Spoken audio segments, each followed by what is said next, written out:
Hello everyone, welcome back to the channel. I'm going to give you a little life update. Let's start with the van, okay? The van is not doing that great, and I've been let down massively with multiple garages now. So as I mentioned in the previous videos, went to my local garage and they were going to charge me about £7 for a new gearbox, fixing an oil leak and a full service. Then we went to the automatic transmission place, and great prices, happy to pay that. Turns out that they couldn't lift my vehicle in the end, so that was a waste of about 2 weeks. Found another automatic transmission place that absolutely will work on the van. They've got 7.5 ton lifts. They were all great. However, they wanted me to sort out this noise first, which they said, and the other garage did say as well, that it was a wheel bearing from the passenger side. Went back to my local garage and I said, hey, fix this wheel bearing. And that turned out to be about £750 later, because had to be a whole hub, not just the bearing, and had to have a ABS sensor sorted on it as well. So that was 750 quid, drove it away, noise is still there, and that was another week wasted. I then went back to my old next door neighbour who's a mechanic. Yeah, he's only got a little garage, so he can't work on my vehicle. However, he came round with a jack, this one. We lifted it up, and straight away he found the problem. Well, so we think, right? Went for a test drive, and he was like, "The noise is coming from down here. Your gearbox is there. The noise is coming from here." He's like, "In my mind, that is a bearing. That's a bearing around your prop shaft." Got back to my house, lifted it up. Lo and behold, there is a bearing there which holds up the prop shaft. And we jacked up the back, spanned the wheels, and just listened to that thing just crunch away. So I've ordered that part, £85. That's coming this week, and I'm going to try and replace it myself, which will require me making some tools, but it saves me going back to a garage that hasn't been that reliable, has been very expensive. So I'm going to try and do it myself, and I will record that. That's going to be an interesting job to do, removing a prop shaft, which I've never done before. So yeah. So I haven't been able to do anything, right? You can probably see in front of me, this is the Starlink that I'm working on. However, I've just gone to do a part, and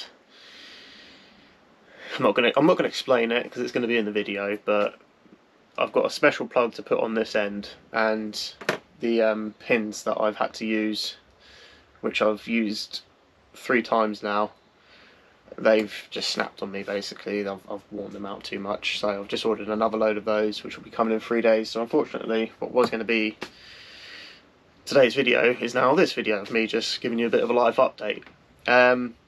I've done some other projects, like the ladder behind me here, and I've fitted us a swivel seat and armrests in the van. So that's also going to be in this video. I'll show you that in a minute. On another good note,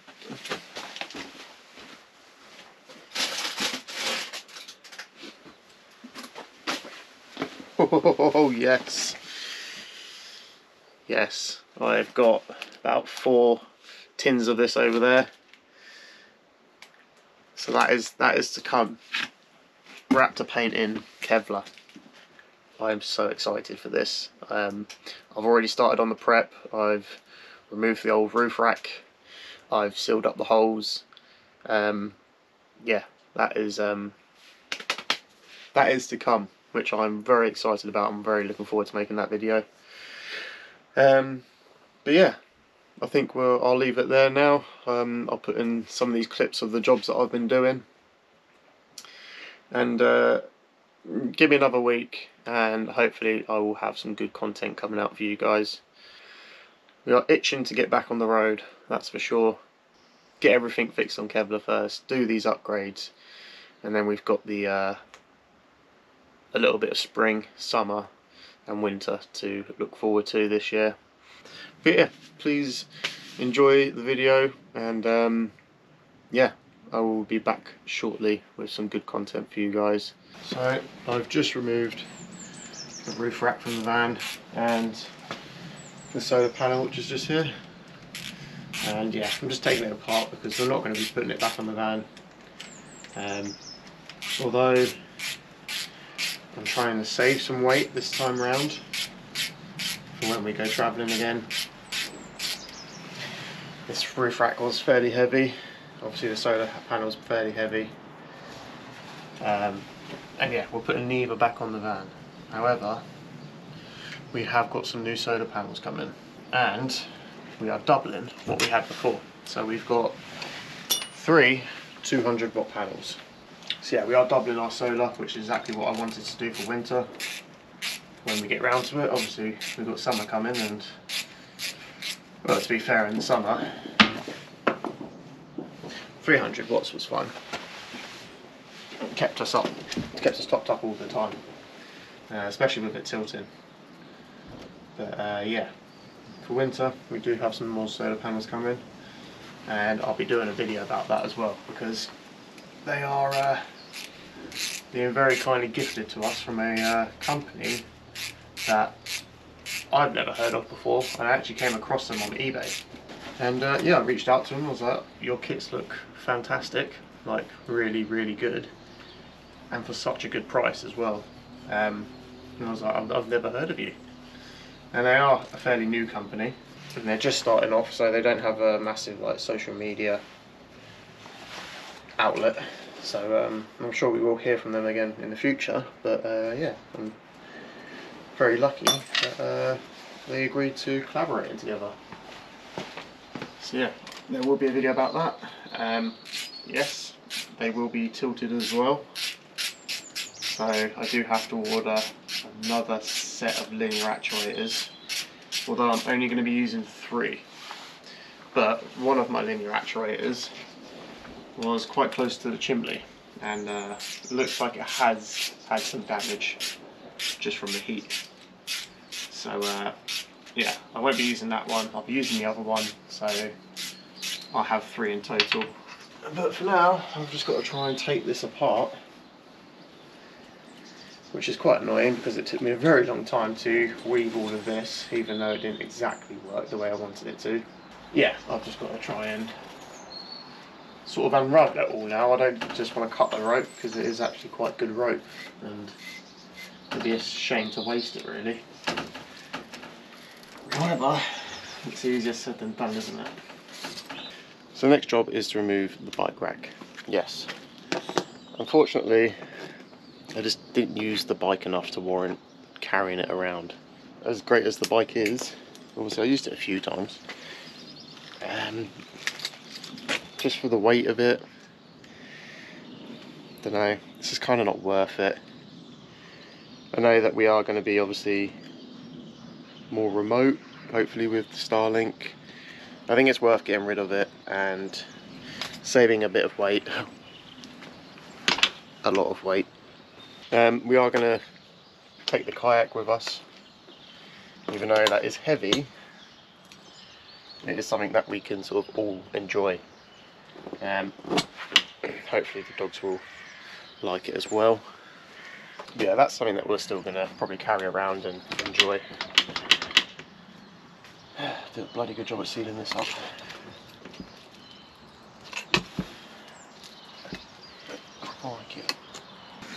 So I think what I'm trying to say is that Rachel was right, I was wrong. I shouldn't have brought the e-bike with me. Another thing is, I'm giving up carpentry. Yeah, I'm just not going to take as many tools with me. I'm not going to make products, which I wanted to do. Yeah, I'm just going to sort of bring the ones that I think are necessary to either repair something that's wrong with the van if that happens, or anything that obviously breaks that I've built in the van. So I do still want to bring some tools, just not the unnecessary ones, I guess.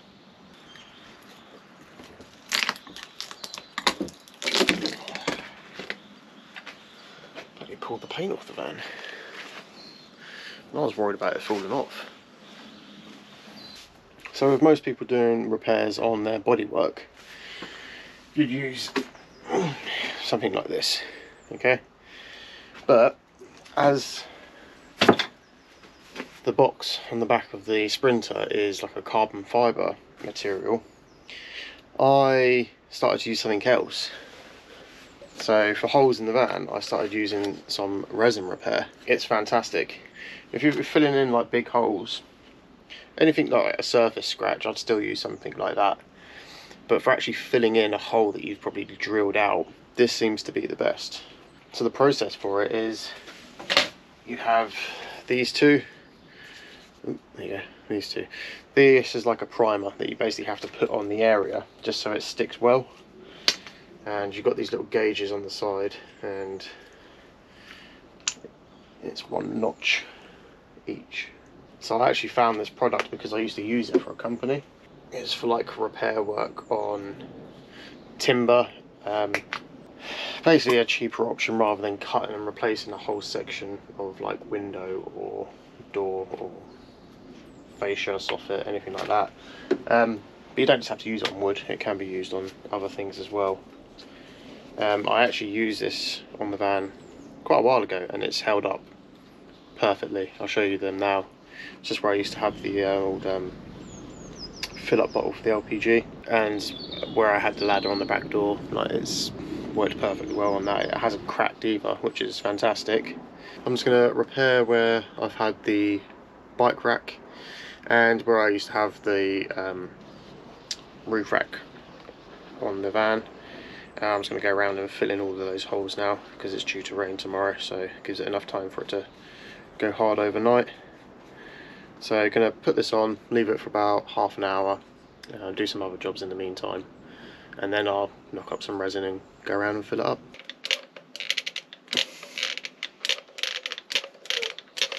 That'll do probably. And then you basically knock it up until it goes yellow.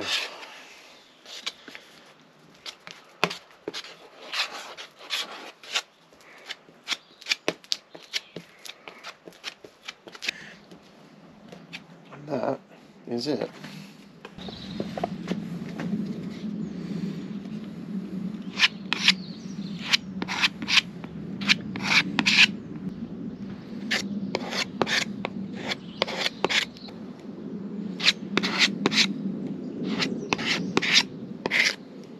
Okay, so making a few little upgrades on the inside of Kevlar as well as the outside, and one of them is fitting this swivel seat. Always wanted one, just never fitted one. I fitted it yesterday. I should have recorded it really, but it was really straightforward, especially with the one that I've got. I'll leave a link down below. The only thing that you do have to modify is the plastic at the bottom here. You just have to basically cut it off at a certain height, just so you can spin it all the way around. But yeah, it's fantastic, and I love the way that it's now sort of made the space a little bit bigger, because you've now obviously using the cab as well.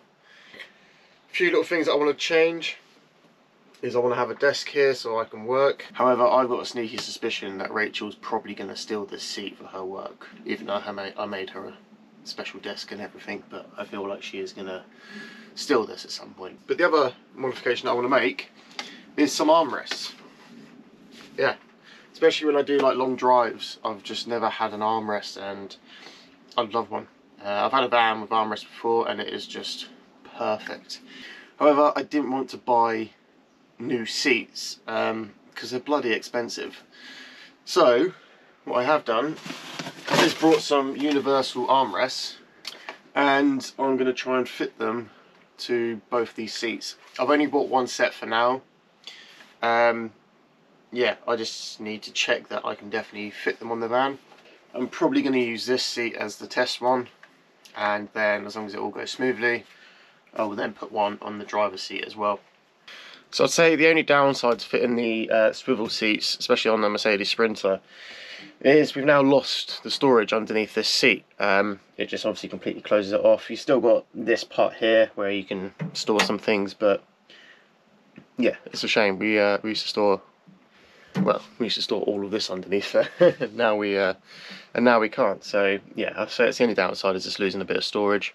So the first step is removing the cover, and you basically have these two clips, which if you get two flathead screwdrivers you can just sort of prise it apart and go all the way down.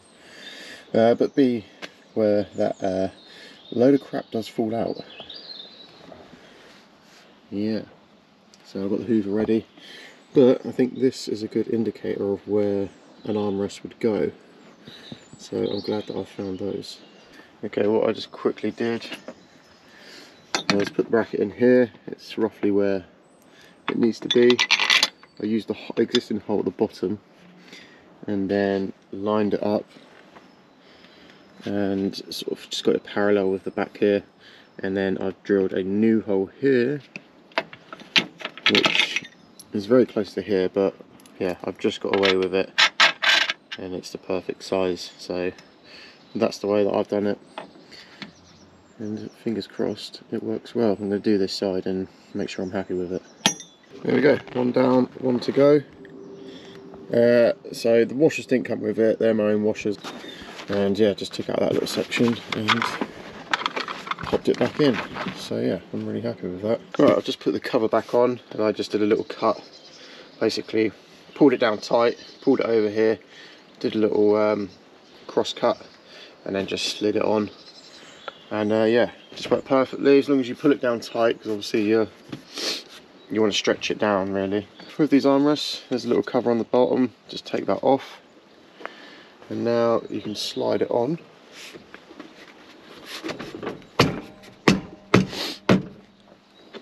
And then you had these little screws that came with it, with a little Allen key, and then that will go in here and tighten it in place.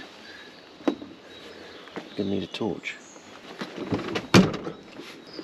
Oh dear. You have to get these on tight. Oh, there it is.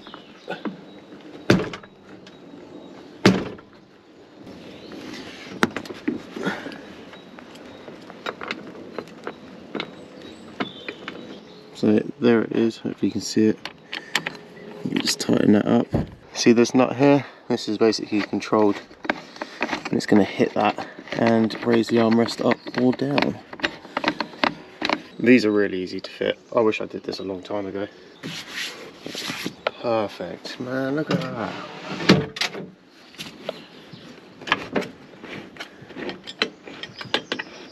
I'm going to be ordering the other ones now, because at the moment Rachel has armrests and I don't. But my office chair does have armrests.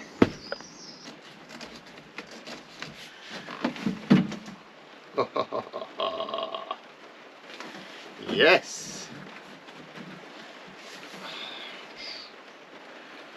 Oh man, that is so much nicer. It's going to be so much nicer to drive in. Oh man, I cannot wait to get my my armrest on that driver's seat. And then yeah, doing some work. Beautiful. So I'm going to be fitting, I think, like a sort of swivel arm here, so I can have a desk. I wish I did this bloody ages ago. I was always nervous about getting them just because I didn't think you'd be able to just retrofit them to driver's seats. I don't know why, because that was pretty simple. An hour. It took me an hour to do that, and I'd be able to do that in probably about half an hour now. Right, the next mod for Kevlar is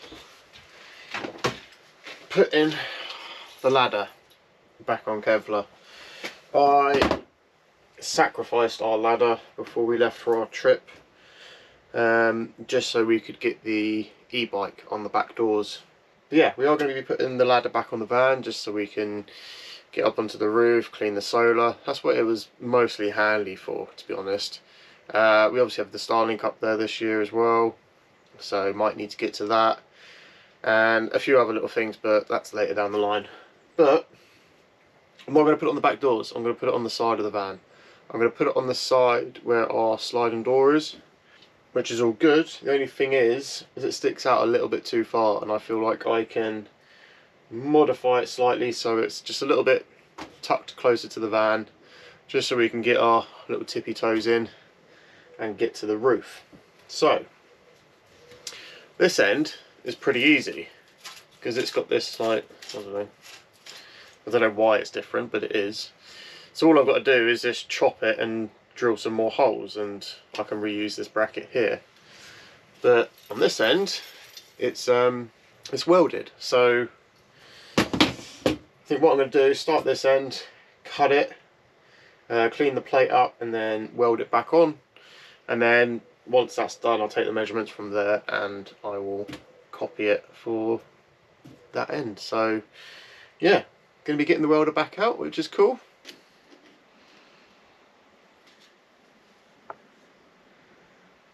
Yeah, I feel like that's enough.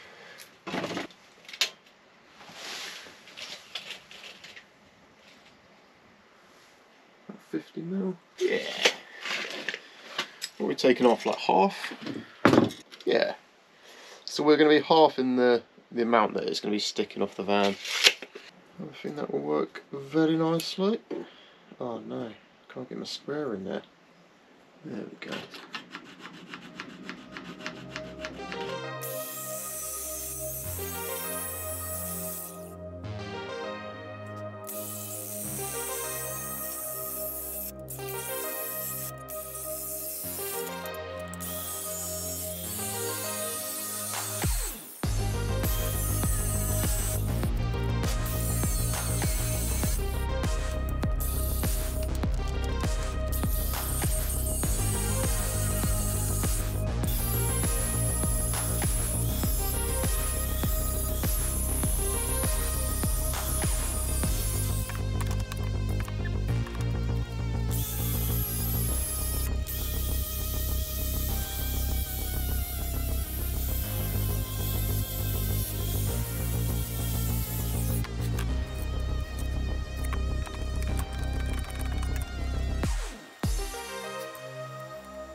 So it's pretty welded.